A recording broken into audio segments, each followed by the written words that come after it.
Welcome to Audible Insights, brought to you by the Insights Association and hosted by David Paul, founder of Dialsmith and Lillian Labs.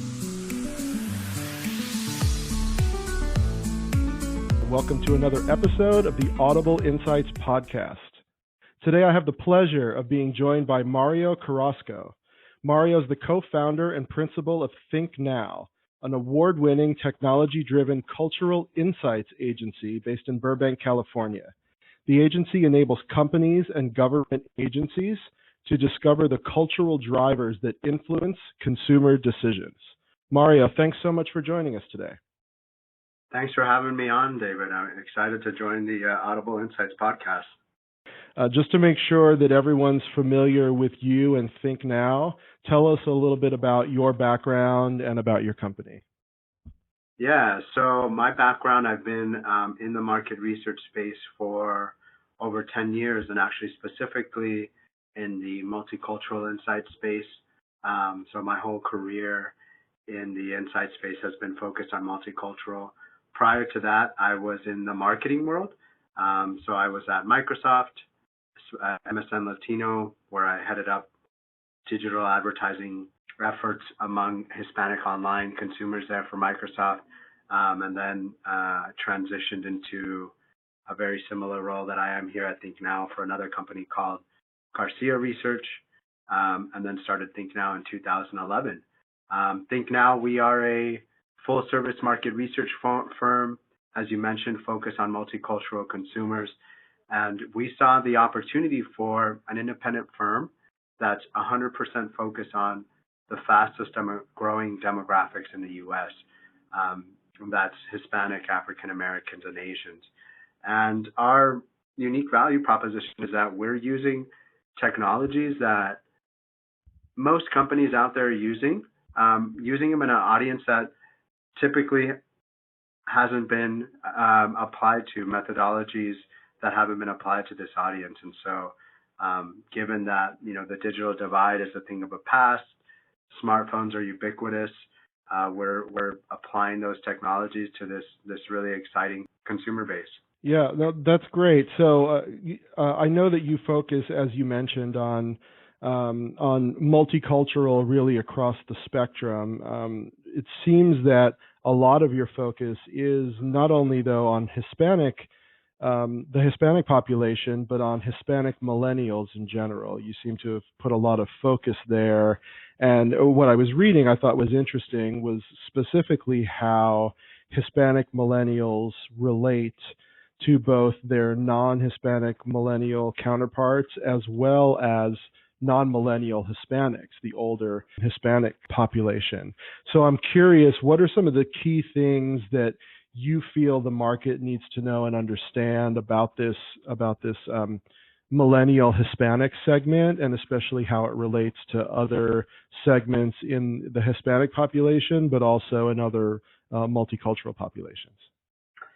Yeah, you're right. You're right that we have a big emphasis on Hispanic and specifically Hispanic millennials. And kind of taking a step back before I address kind of why some of the specific characteristics of Hispanic millennials, more on why are we focusing so much on Hispanic millennials? I think it's important to point out to the listeners, while the Hispanic population right now makes up about 18% of the total U.S. population, as you start to get into younger cohorts like millennials, Gen Z, the younger you go on the spectrum in the U.S., the more multicultural those generations are, and the more Hispanic they are, right? So if we look at millennials, for example, they're making up 20%.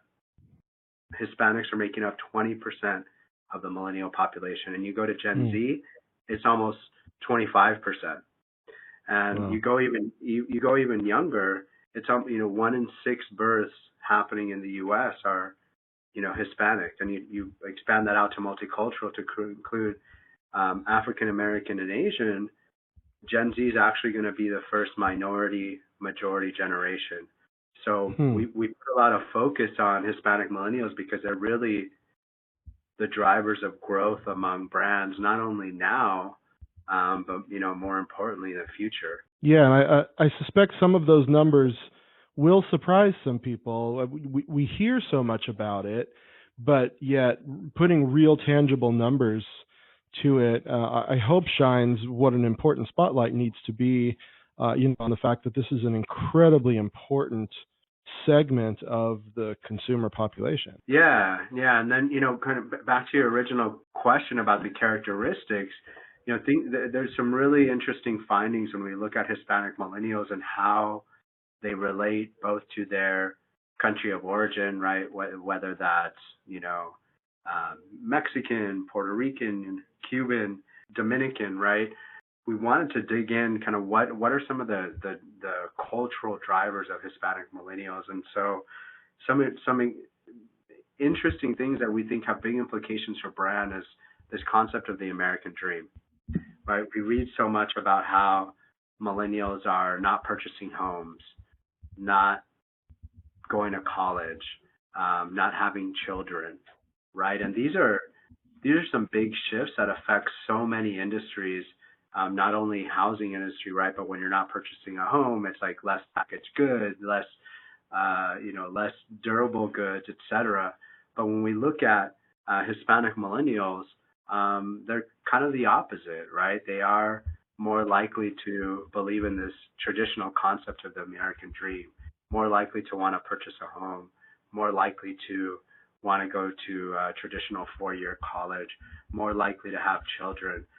So we feel like these characteristics that make Hispanic millennials unique among millennials at large are really drivers for growth for brands in terms of, a potential opportunity for brands that may be experiencing declines among millennials to connect with these consumers in a way that they're used to, right? This concept of American dream, but also tweaking it because there's this whole aspect of country of origin that you can tap into to be able to connect in a culturally relevant way with this group.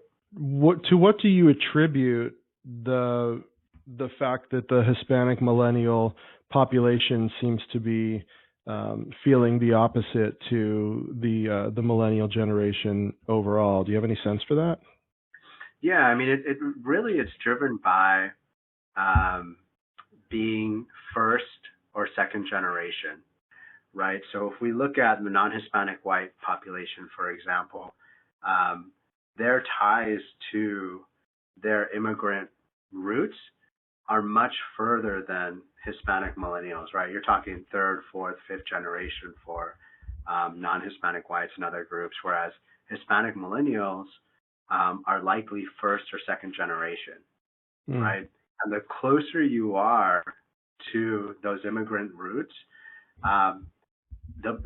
frankly, there's more optimism there because you've seen how much your family has, grown from an economic perspective. It's much clearer to you than other cohorts, and so it's really linked to optimism. And we've actually found out that even among Hispanic millennials, you start to see that decline in optimism the further they get away from that first immigrant generation. So I think that's one of the biggest drivers is that immigrants tend to be, the most optimistic when it comes to consumer confidence. But that optimism does transmit across generation as well.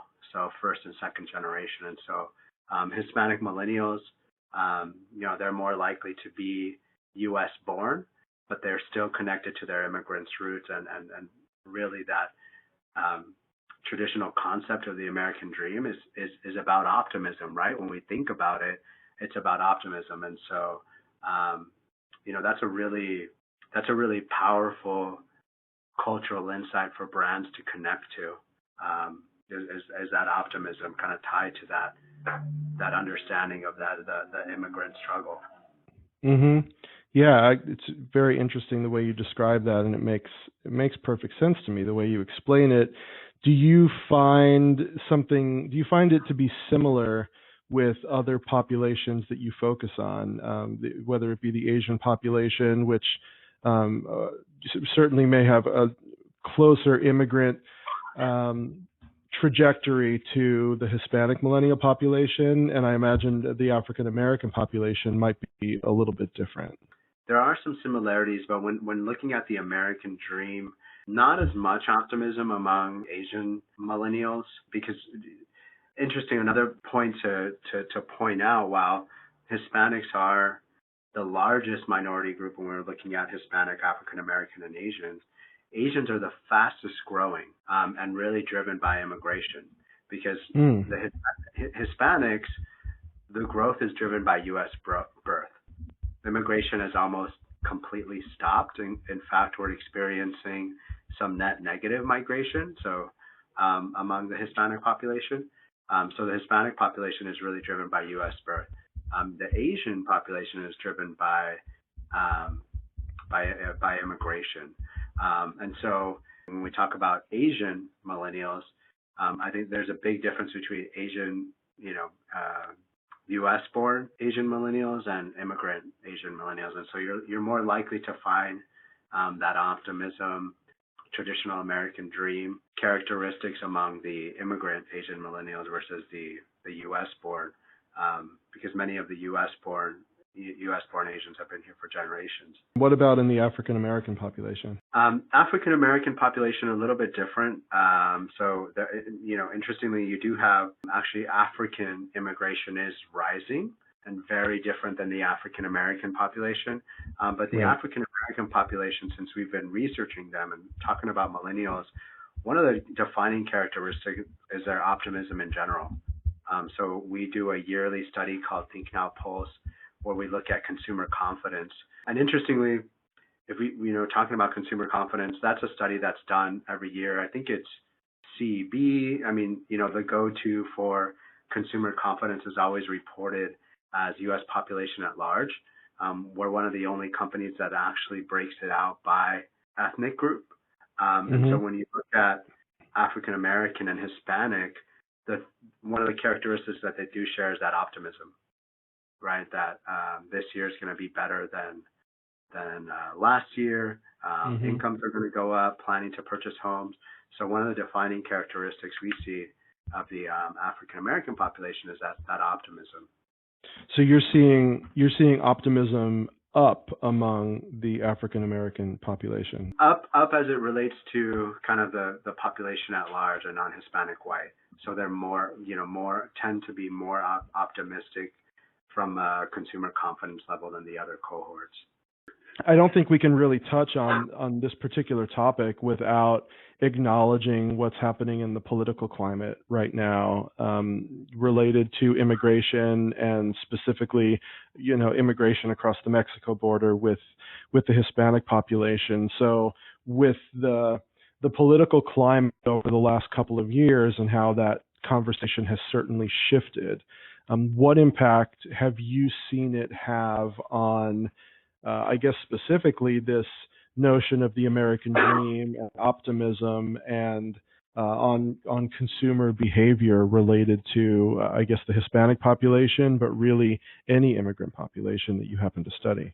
Yeah, it's interesting. So, as I mentioned, net migration is down.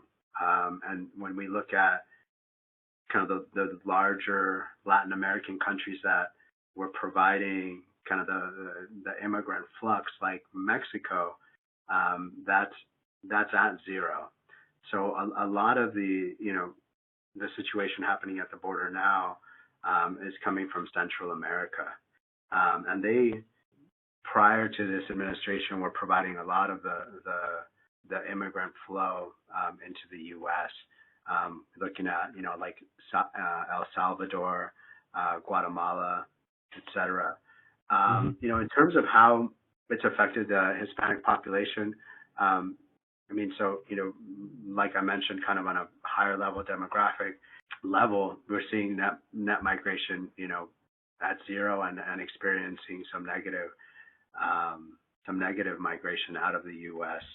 And from a consumer confidence perspective, we're not seeing too big of a shift. I know there was some controversy. I think the Target CEO attributed some poor earnings, quarterly earnings on a call had said that the administration was causing Hispanics to not go out and shop, and we actually did a study right before that that proved that was false. It wasn't having any kind of real impact that we saw in our research among U.S. Hispanics shopping less or purchasing less. One of the things that we have seen, we just completed a study on how U.S. Hispanics like to be referred to. And we were looking into it not because of the political climate, but because we've seen a large conversation around this new term called Latinx. And so those not familiar with that term, you've probably seen it online. It's essentially Latino and replacing the O with an X. The main reason that has gained steam is, there's the term Latino, which is the masculine term, and then Latina is the feminine term.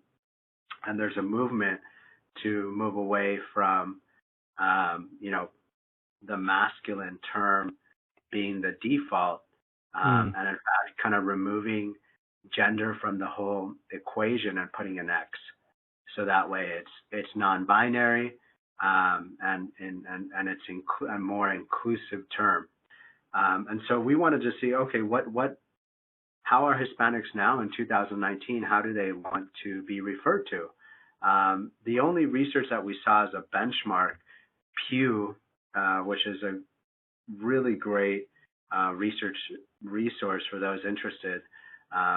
They're nonpartisan and do some really great research on the Hispanic population that we use as a benchmark. They did some research on this in 2012. This is prior to the term Latinx even being coined. And so that was the benchmark that we had, that they found that the Hispanic population in the U.S. preferred to be referred to by their country of origin. So, for example, for someone born in Mexico, they prefer to be referred to as Mexican, and for someone born in the U.S. but of Mexican heritage, they'd be preferred to be called Mexican American. So that's what we thought would bear out as well in 2019. But what we found, there's been a shift from country of origin as the preferred term to Hispanic being the preferred term. And I think part of this, now this wasn't part of our research, this is my interpretation. I think part of it is the political climate. I think that we're seeing what's happening in terms of the negative rhetoric coming out of this administration about immigrants, specifically coming from Latin America. I think that's what that's doing, is providing a reason for Hispanics in the U.S. who are very diverse, come from different countries of origin, different generations, different food, just very different culturally, are becoming more cohesive. And so, that's a big shift in 7 years where, over, I think like in 2012, it was like, the plurality of Hispanics in the U.S. was around 40% wanted to be called country of origin, to be now wanting to be referred to Hispanic. I think that's a reflection of kind of this more cohesive identity based on what's happening in terms of the rhetoric and the political rhetoric now. Those are fascinating results. So where did the term Latinx fall out? Yeah, good. So that was the whole impetus for the research, was Latinx. And my hypothesis was that it was going to be a pretty small part of the population. And we were right. It's about 3%. So it's I'm sorry, you said 3%? 3%. 3, okay. 3%, yeah. And, what happens there is that, Latinx gains steam online, mainly Twitter. And while, someone like you and I, who are kind of on our computers, following social media, feel like it's a big movement, I think what happens is that it just feels bigger than what it is, right? I mean, Yeah. if you look at Twitter, only 22% of the U.S. population is on Twitter. And so that's one, it's not a representative sample. And that's where Latinx gains steam.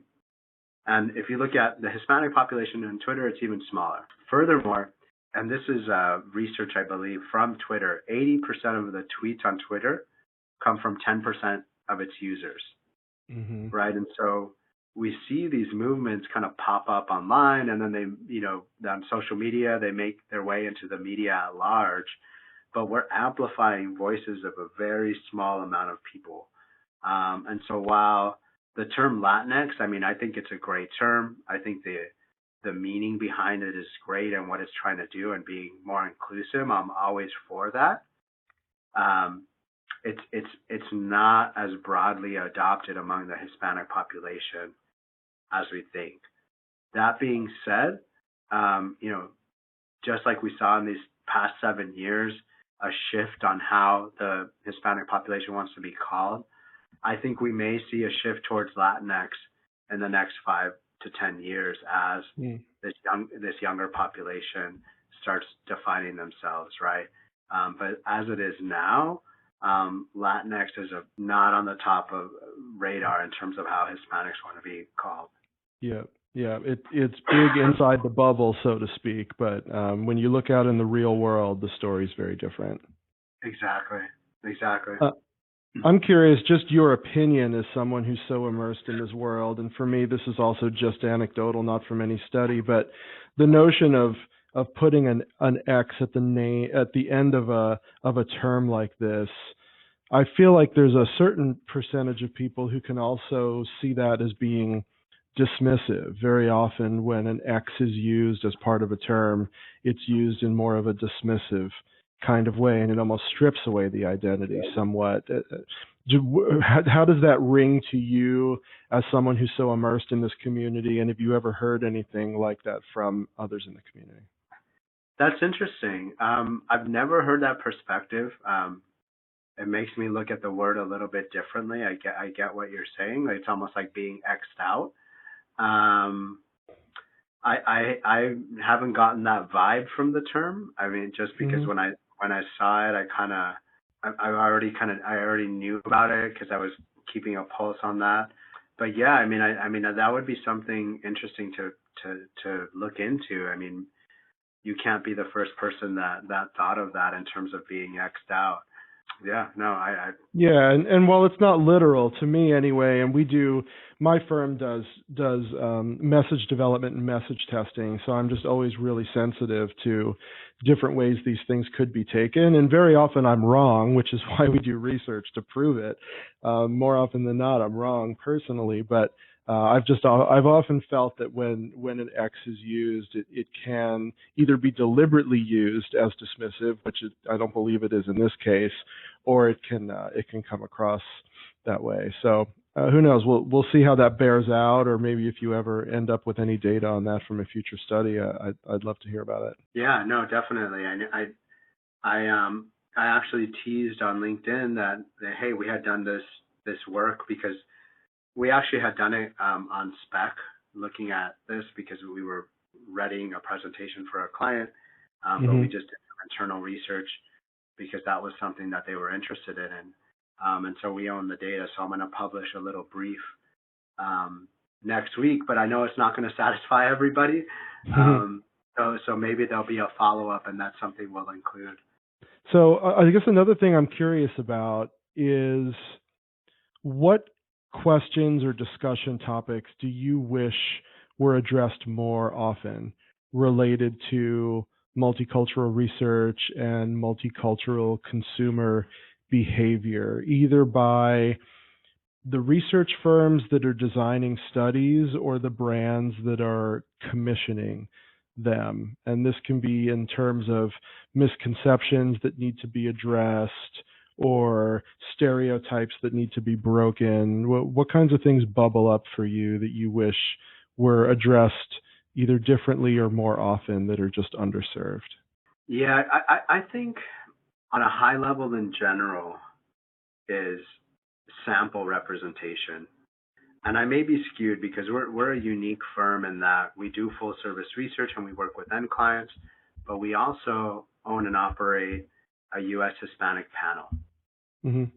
And one thing that I often see, because we work with clients that typically when they work with us, it's the first time that they're doing multicultural research.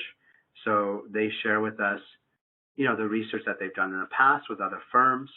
And oftentimes we see that the sample frames that, just general market research firms put together are not representative of the U.S. And I mentioned some numbers in the beginning of the podcast, right? When we look at the population as a whole, U.S. Hispanics 18%. As we get into millennials, 20%. We get them younger, you're almost talking 1 in 4 are Hispanic, right? And so given those numbers, you would think that, firms would include representative base sizes, readable base sizes of these cohorts, and if not of any cohorts, at least Hispanic, given that it's the largest. And you just don't see that. And I think that's just doing a disservice to the client in terms of keeping a pulse on this consumer. So I would say that's at the top of my list. Number one, just including a representative base size, being mindful of making sure that you're including Hispanics.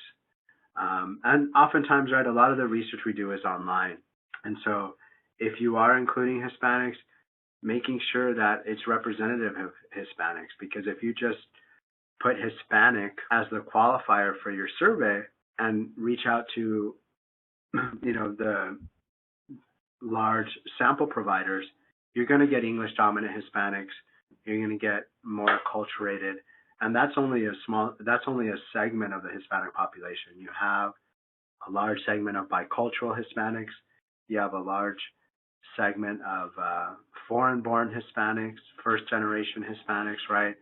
So being mindful of those things, I think, is one thing that I'd like the industry to start thinking about more seriously in terms of sample representation.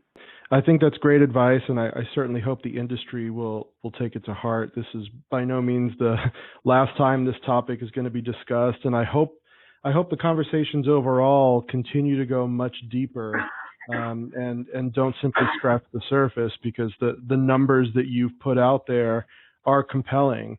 And this is an incredibly important topic for our time, especially related to research and being able to accurately measure potential consumer behavior for brands that are investing millions of dollars into this kind of work.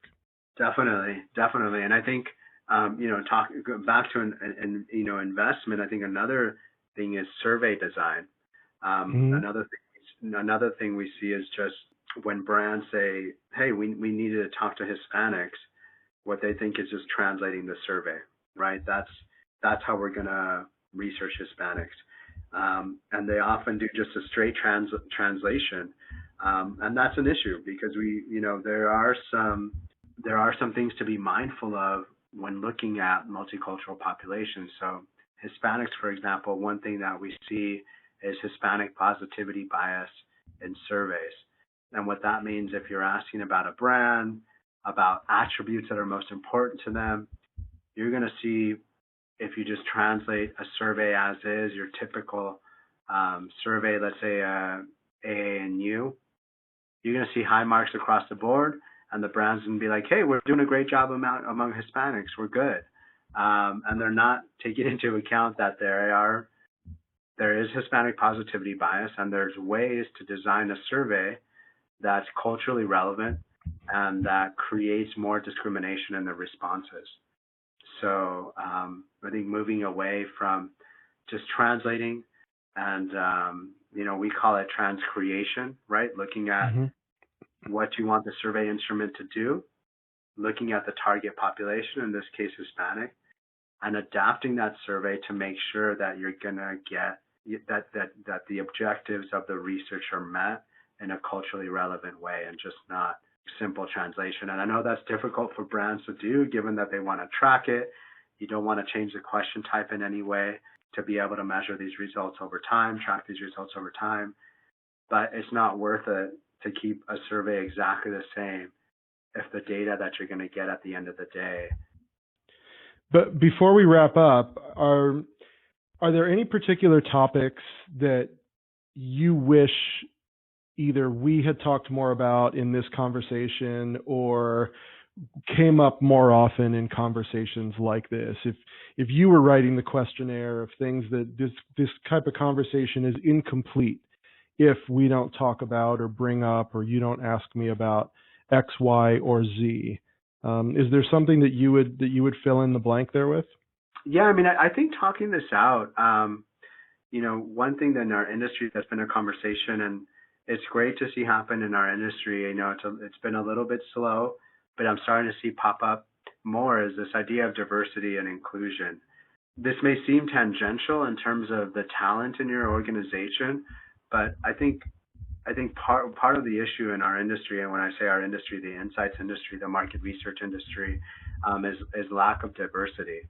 And I think a lot, some of the things that I've been talking about, sample representation, survey design, et cetera, could be mitigated if we were, put more of an effort into getting a more diverse talent, right? And the industry is struggling, I know, at getting younger talent into the market research industry. And when we look at youth, like I mentioned, right, millennials, Gen Z, people that are coming into the research industry from a project manager standpoint, from a junior analyst standpoint, when you're talking about youth, and when you're talking about a very diverse employee set. So I think that's one thing as an industry we can tackle. And it solves two problems, right? It solves this kind of diversity and inclusion problem that we have from a talent pipeline perspective. But I think it also potentially solves some of the issues that we see in market research, this survey design, sample representation, et cetera, and that having diverse voices in the room when you're designing studies makes you look at things in a different way and makes you create research that's culturally relevant, and ultimately gives you research results that your clients are going to appreciate, that it's going to be more actionable for them, right? Because that's why we do what we do, is to help our clients grow, and diversity is a critical part of that. Yep, very, very well said. Thank you for raising that for us. Before I let you go, if you don't mind, I have a couple lightning round questions for you, just to help everybody get to know you a little bit better. All right, sounds good. All right, so let me ask you this. If you could snap your fingers and have dinner at any restaurant in the world tonight, where would you go? Wow, any restaurant in the world right now. Okay, so we there's this spot in Tijuana, Mexico called Carnitas Quiroga. Not sure if you're familiar with carnitas. It's a Mexican dish, fried pork. Yeah. Love it. We just had a couple of our team here from Los Angeles go to Tijuana, and it made me think of that restaurant. So I would go there. Perfect. That's awesome.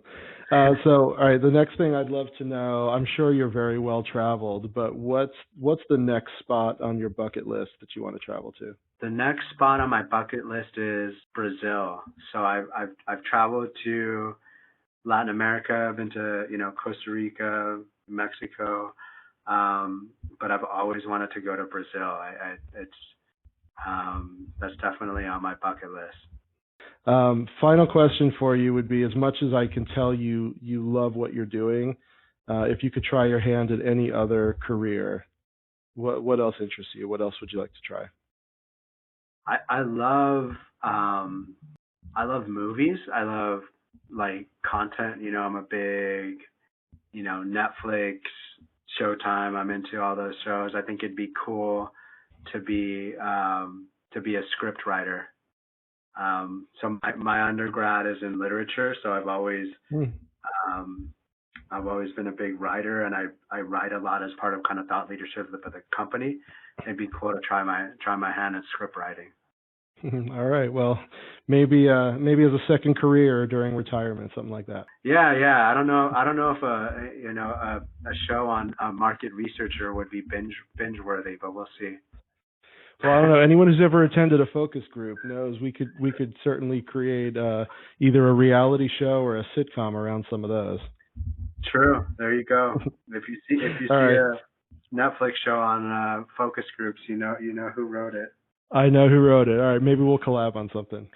Mario, this was great. I knew that you would bring an incredibly fresh and valuable perspective to this topic, and I thank you for doing so and helping to educate our listeners. For those who want to learn more about you and your organization and the kind of work you do, what are the best ways for them to find you and connect with you? Yeah, so number one is our website, www.thinknowresearch.com. We have a ton of free reports, a lot of the reports that we talked about today on Hispanic millennials. We have our Twitter handle at ThinkNowTweets. You can reach us on LinkedIn, ThinkNow Research, and then my personal Twitter handle at Mario, X as in X-ray, Corrasco, Carrasco. Retweet a lot of our content, and I'm pretty big on sharing content as it pertains to the multicultural market. Yeah, that's great. Well, with all the reports that you produce and all of the information that you share freely, I certainly encourage anyone who's interested in keeping up with this topic to follow Mario and their company. They're very generous with the work that they do and that they share out openly and freely. So I think that's terrific. Thanks for having me, David. Absolutely, Mario. Thanks so much for joining us. I hope to talk to you again soon. Thanks so much for listening. You can find all our episodes by searching Audible Insights on iTunes, Stitcher, or Google Play, and by visiting insightsassociation.org/audible. Thanks again, and we'll catch you next time.